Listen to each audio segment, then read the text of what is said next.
boste počeli celo življenje in če boste to počeli, boste srečni in ne boste imeli skrbi. Pravijo, če upravljaš poklic, ki ti je namenjen, nima skrbi. In naša zgodba je o dveh, ki sta našla svoj poklic. Mlinarju in kuharju. Nekoč je bil mlinarček, ki je začel kot majhen fant delati v mlinu z enim kolesom. Tukaj je mlin, ta most, to je bil nekdaj mlin. In to se je vrtelo kolo, mlelo žito.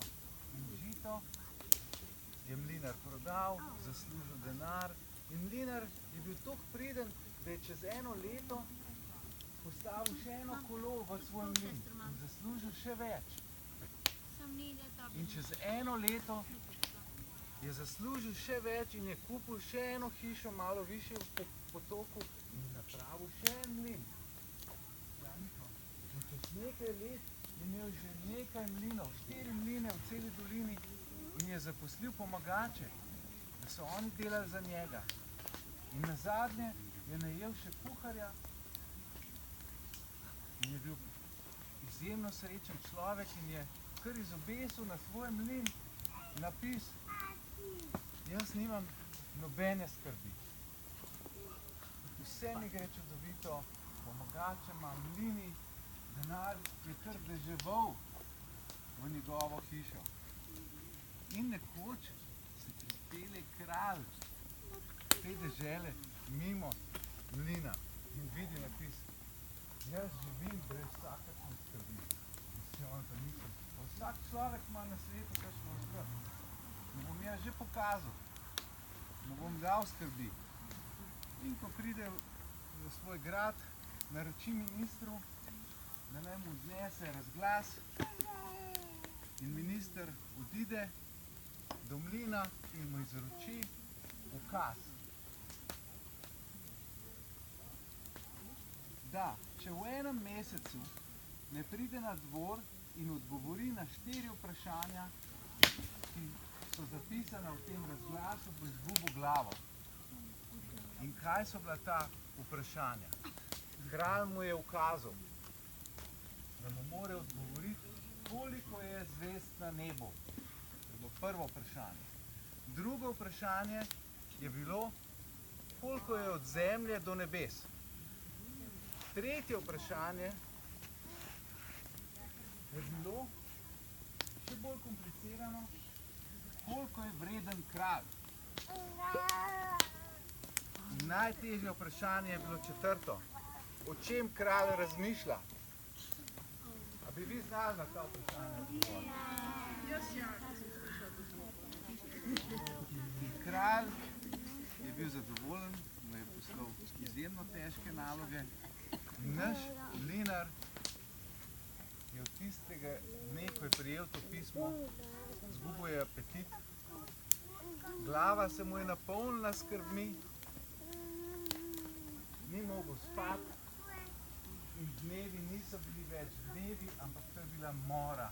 Kajti on je vedel, čez en mesec mene ne bo več. In ravno, ko mi je vse šlo, imel sem že denar, pomagati, vse, lepš ni moral biti, zdaj pa to. In kuhar je opazil, da njegov gospodar mlinar ne je. Kaj vam je? Kaj vas pusti? Pa mu ni povedal. Pa dajte mi povedati, kaj vas mori? Pravi mlinar, tole sem dobil, ukaz kralja in jaz na ta vprašanja ne znam odgovoriti. In njegov kuhar prebere, veste kaj? Bom šel jaz na dvor in bom jaz rekel, da sem mlinar in bom odgovoril na ta vprašanja. In če bom izgubil glavo, jo bom namesto vas, ampak če se pa rešim, bo oba rešena. Seveda, pejt ti, ne, evo ti dam takoj svojo obleko. In sta zamenjala obleko. In naš kuhar vzame še vrečo zrnja na ramo in se odpravi na dvor. Na dvoru ga takoj sprejme. Aha, mlinar je prišel. No, in ga sprejmejo v dvorano, kjer sedi kralj. In kralj ga vpraša. No, koliko je zvezd na nebu? In on zelo resno odgovori. Preštel sem vse. Za vsako zvezdo na nebu sem dal eno zrno v vrečo.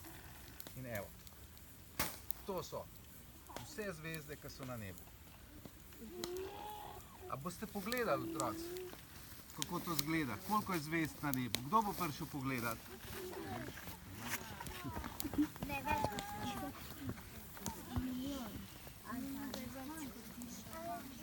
A bi kdo to preštel? Ja.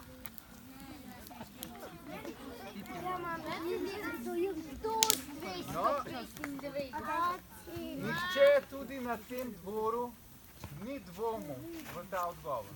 Nihče ni šel v Zdaj pa, otroci, gremo nazaj na sedeže, kajti zgodba ima še 3 težka vprašanja in za vsakega lahko izgubite glavo.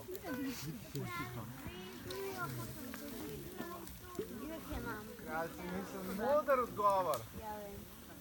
No, koliko pa je od zemlje do nebes? In odgovor zopet premišljeno gre. Ja. Naš Gospod Kristus je umrl ob 9. zvečer na križu. In še isti dan je prišel v nebesa.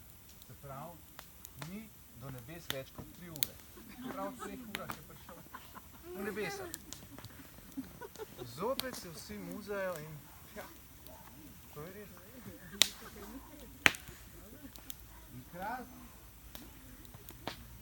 gre s svojimi vprašanji naprej. Kako se je glasilo 3. vprašanje? Kdo se je zapomnil? Kaj so bile njegove misli? Koliko je vreden kralj? In čas je pa mislil, tukaj ga bom pa videl. Super. Zelo premišljeno. Našega Gospoda Kristusa so izdali za 30 srebrnikov. In vi ste takoj za njim. Se pravi, ste vredni en srebrnik manj. To pomeni, kralj je vreden 29 srebrnikov. In zopet se vsi muzajo in ja, nimamo kaj reči na to. Pa pa pravi kralj. No, o čem pa jaz zdaj razmišljam, ta hip?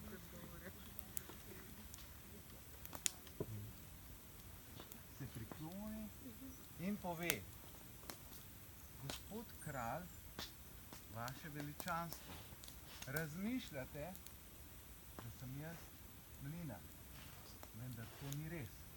Jaz sem kuhar. In o tem vi razmišljate. In vsi planejo v smeh. Dober si. In zadovoljno reče, kralj, ti boš od zdaj mlinar in tvoj gospodar bo kuhar.